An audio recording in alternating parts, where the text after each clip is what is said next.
रख हौसला वो मंजर भी आएगा, प्यासे के पास चलकर समुंदर भी आएगा, यूं मत हार कर बैठ ए मंजिल के मुसाफिर, क्योंकि मंजिल भी मिलेगी और मिलने का मजा भी आएगा। हेलो नमस्कार मेरे क्लास 9 के प्यारे बच्चों, स्वागत है आप सभी का हमारे यूट्यूब चैनल फुटान स्टडी पे। आज हम लोग कक्षा 10 के 16 फरवरी को होने वाले हिंदी के पेपर को बहुत ही महत्वपूर्ण प्रश्नों को देखेंगे। तो चलिए आज की क्लास को शुरू करते हैं।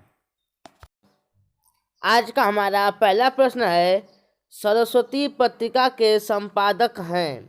Option A Mahavir Prasad Dwivedi, option B Shyam Sundar Das, option number C Jaishankar Prasad और ऑप्शन नंबर डी हरदेव बाहरी।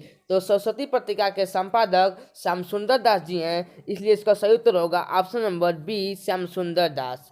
तो चलिए चलते हैं अगले प्रश्न नंबर 2 पे। प्रश्न नंबर 2 देखिए क्या कह रहा है। प्रश्न नंबर 2 दिया है, आनंद कादम्बनी पत्रिका का संपादन करते थे प्रताप नारायण मिश्र, बद्री नारायण चौधरी, बालकृष्ण भट्ट कि श्याम सरदार पूर्ण सिंह। तो आनंद कादम्बनी जो पत्रिका थी उसके संपादक करते थे बद्री नारायण चौधरी, तो इसलिए इसका सही उत्तर होगा option number B Badri Narayan Chaudhary. चलिए चलते हैं अगले प्रश्न नंबर 3 पे। प्रश्न नंबर 3 देखिए क्या कह रहा है। प्रश्न नंबर 3 दिया है, प्रजा हितैषी समाचार पत्र का संपादन किया हजारी प्रसाद द्विवेदी ने, राजा लक्ष्मण सिंह ने, सचिदानंद हीरानंद वात्स्यायन अज्ञेय ने, शिव प्रसाद सितारे हिंद ने।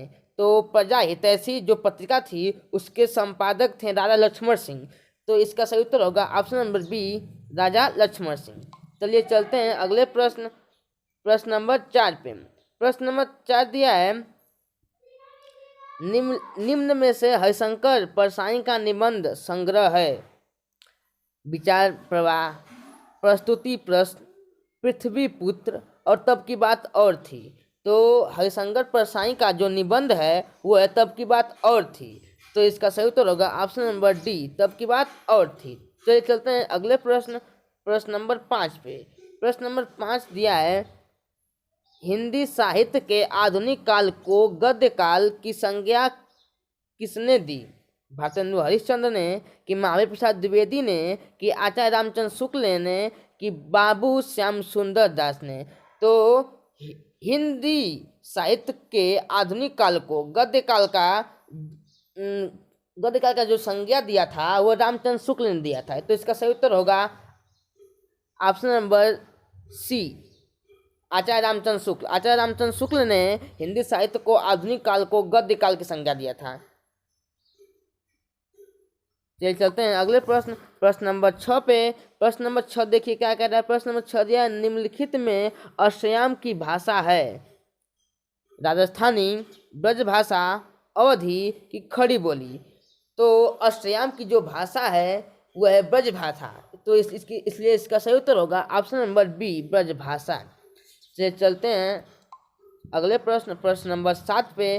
प्रश्न नंबर 7 देखिए क्या कह रहा है। प्रश्न नंबर 7 दिया, हरिश्चंद्र को भारतेंदु की पदवी से सुशोभित किया गया सन 1860 में, सन 1865 में, सन 1875 में, सन 1880 में। तो हरिश्चंद्र को भारतेंदु की पदवी से सुशोभित किया गया था 1880 ईस्वी में, इसलिए इसका सही उत्तर होगा ऑप्शन नंबर डी। चलिए चलते हैं अगले प्रश्न नंबर 8 पे। प्रश्न नंबर 8 देखिए क्या कह रहा है। प्रश्न नंबर 8 दिया, बाला बोधिनी पत्रिका के संपादक थे शिव प्रसाद सितारे हिंद, भारतेंदु हरिश्चंद्र, ठाकुर जगमोहन सिंह और काशीनाथ खत्री। तो बाला बोधिनी पत्रिका के जो संपादक थे वो भारतेंदु हरिश्चंद्र थे, तो इसका सही उत्तर होगा option number B Bharatendu Harishchandra. Bal Bodhini पत्रिका के संपादक भारतेंदु हरिश्चंद्र, इसको आप ध्यान रखिएगा। चलिए चलते हैं अगले प्रश्न नंबर 9 पे। प्रश्न नंबर 9 क्या दिया है। प्रश्न नंबर 9 दिया है, भारतेंदु युग के लेखक। भारतेंदु युग के लेखक कौन है? प्रताप नारायण मिश्र, राहुल सांकृत्यायन, वासुदेव शरण अग्रवाल और जैनेन्द्र कुमार। तो भारतेंदु युग के जो लेखक हैं वो है वासुदेव शरण अग्रवाल, तो इसका सही उत्तर होगा ऑप्शन नंबर सी वासुदेव शरण अग्रवाल। वासुदेव शरण अग्रवाल भारतेंदु युग के लेखक हैं, ध्यान रखिएगा। चलिए चलते हैं अगले प्रश्न नंबर 10 पे।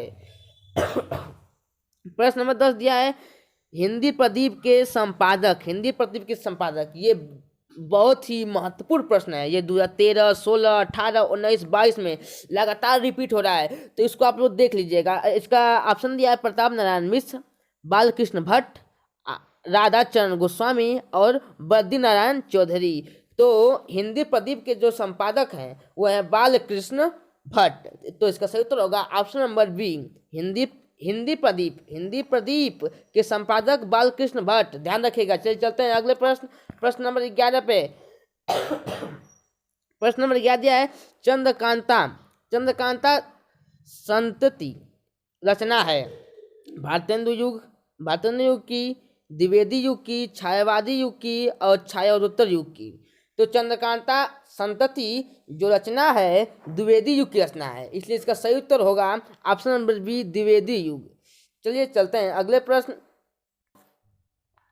12वां प्रश्न है ब्राह्मण पत्रिका के संपादक थे। ये प्रश्न बहुत ही इंपॉर्टेंट है। 2013, 14, 17, 19 लगातार पूछा जा रहा है, तो इसको आप लोग ध्यान में रखिएगा। इसका ऑप्शन है बालकृष्ण भट्ट, प्रताप नारायण मिश्र, बद्री नारायण चौधरी, प्रेमधन और ऑप्शन नंबर डी प्रेमचंद धर। तो ब्राह्मण पत्रिका के जो संपादक हैं वो प्रताप नारायण मिश्र जी हैं। तो इसका सही उत्तर होगा option number B, Pratap Narayan Mishra. चलिए चलते हैं अगले प्रश्न, प्रश्न नंबर 13 पे। प्रश्न नंबर 13 दिया है सरस्वती पत्रिका है। सरस्वती पत्रिका किस युग की है? शुक्लोत्तर युग की, द्विवेदी युग की, भारतेंदु युग की कि छायावादी युग की? तो जो सरस्वती पत्रिका है वो द्विवेदी युग की है, तो इसलिए इसका सही उत्तर होगा ऑप्शन नंबर बी, द्विवेदी युग। आप लोग ध्यान रखिएगा कि सरस्वती पत्रिका द्विवेदी युग की है। चलिए चलते हैं अगले प्रश्न, प्रश्न नंबर 14 पे। प्रश्न नंबर 14 दिया है भारतेंदु युग के लेखक या पत्रकार हैं बालकृष्ण भट्ट, कन्हैयालाल मिश्र प्रभाकर, अध्यापक पूर्ण सिंह और डॉक्टर संपूर्णानंद। तो भारतेंदु युग के जो लेखक या पत्रकार हैं वो है बालकृष्ण भट्ट। इसका सही उत्तर होगा option number A, Balkrishna Bhatt, Bharatendu युग के लेखक या पत्रकार। चलिए चलते हैं अगले प्रश्न, प्रश्न नंबर 15 पे। प्रश्न नंबर 15 दिया है, देखिए क्या कर रहा है। भारतेंदु युग के में किस पत्रिका का प्रकाशन हुआ? भारतेंदु युग में किस पत्रिका का प्रकाशन हुआ? हंस की कवि वचन सुधा की धर्म युग की दीनमान। तो भारतेंदु युग में कवि वचन सुधा का पत्रिका का प्रकाशन हुआ था, तो इसलिए इसका सही उत्तर होगा ऑप्शन नंबर बी, कवि वचन सुधा। चलिए चलते हैं अगले प्रश्न, प्रश्न नंबर 16 पे। प्रश्न नंबर 16 देखिए क्या करा। भारतेंदु युग की पत्रिका नहीं है, ध्यान रखिएगा, नहीं है आनंद कादम्बनी, हरिश्चंद्र चंद्रिका, सरस्वती और ब्राह्मण। तो भारतेंदु युग की जो पत्रिका नहीं है वो एक सरस्वती भारतेंदु युग की पत्रिका नहीं है, इसलिए इसका सूत्र होगा ऑप्शन नंबर सी। चलिए चलते हैं अगले प्रश्न, प्रश्न नंबर 17 पे। प्रश्न नंबर 17 देखिए क्या कह रहा है। प्रश्न नंबर 17 दिया महावीर प्रसाद द्विवेदी को किस संस्था में आचार्य की उपाधि से सम्मानित किया गया? महावीर प्रसाद द्विवेदी को किस संस्था में आचार्य की उपाधि से सम्मानित किया गया? हिंदी साहित्य सम्मेलन, काशी नागरी प्रचारणी सभा, केंद्रीय शिक्षा संस्थान, संपूर्णानंद विश्वविद्यालय। तो महावीर प्रसाद द्विवेदी को काशी नागरिक प्रचारणी सभा में आचार्य से सम्मानित किया गया, मतलब आचार्य की उपाधि दी गई। किस संस्था में? तो काशी नागरिक प्रचारणी सभा में। इसलिए इसका सही उत्तर होगा ऑप्शन नंबर बी, काशी नागरिक प्रचारणी।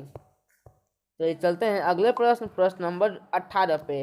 प्रश्न नंबर 18 देखिए क्या क्या। प्रश्न नंबर 18 दिया काशी नागरिक प्रचारणी सभा की स्थापना की थी, मतलब काशी नागरिक प्रचारणी सभा की स्थापना किसने की थी? श्याम सुंदर दास ने, गुलाब राय ने, सुमित्रानंद पंत ने कि राय कृष्ण दास ने? तो काशी नागरिक प्रचारणी सभा की जो स्थापना की थी वो श्याम सुंदर दास ने की थी, इसलिए इसका सही उत्तर होगा option number A, Shyam Sundar दास। ध्यान रखिएगा कि काशी नागरिक प्रचारणी सभा की स्थापना श्याम सुंदर दास ने की थी। चलिए चलते हैं अगले प्रश्न, प्रश्न नंबर 19 पे। प्रश्न नंबर 19 देखिए क्या कह रहा है। प्रश्न नंबर 19 दिया है नागरिक प्रचारणी सभा की स्थापना हुई, नागरिक प्रचारणी सभा की स्थापना किस वर्ष हुई? ये हमारा प्रश्न पूछ रहा है कि नागरिक प्रचारणी सभा की स्थापना किस युग में हुई? स्थापना हुई, मतलब किस युग में हुई? द्विवेदी युग में, भारतेंदु युग में, छायावादी युग में कि प्रगतिवादी युग में? तो नागरिक पटवारी सभा की स्थापना हुई थी भारतेंदु युग में, इसलिए इसका सही उत्तर होगा ऑप्शन नंबर बी, भारतेंदु युग। नागरिक पटवारी सभा की स्थापना भारतेंदु युग में हुई थी। और अभी आपने पिछला प्रश्न देखा, ये काशी नागरिक पटवारी सभा और ये है नागरिक पटवारी सभा, ध्यान रखिएगा दोनों में बहुत अंतर है। चलिए चलते हैं अगले प्रश्न, प्रश्न नंबर 20 पे। प्रश्न नंबर 20 क्या कह रहा है? द्विवेदी युग में, द्विवेदी युग और छायावादी युग दोनों युगों में लेखन कार्य करने वाले लेखक हैं महावीर प्रसाद द्विवेदी, बालकृष्ण भट्ट, गुलाब राय, सरदार पूर्ण सिंह। तो द्विवेदी युग और छायावादी युग दोनों युगों में जो काम करने वाले जो कवि हैं, मतलब लेखक हैं, जो वो है गुलाब राय, इसलिए इसका सही उत्तर होगा ऑप्शन नंबर सी, गुलाब राय। चलिए चलते हैं अगले प्रश्न, प्रश्न नंबर 21।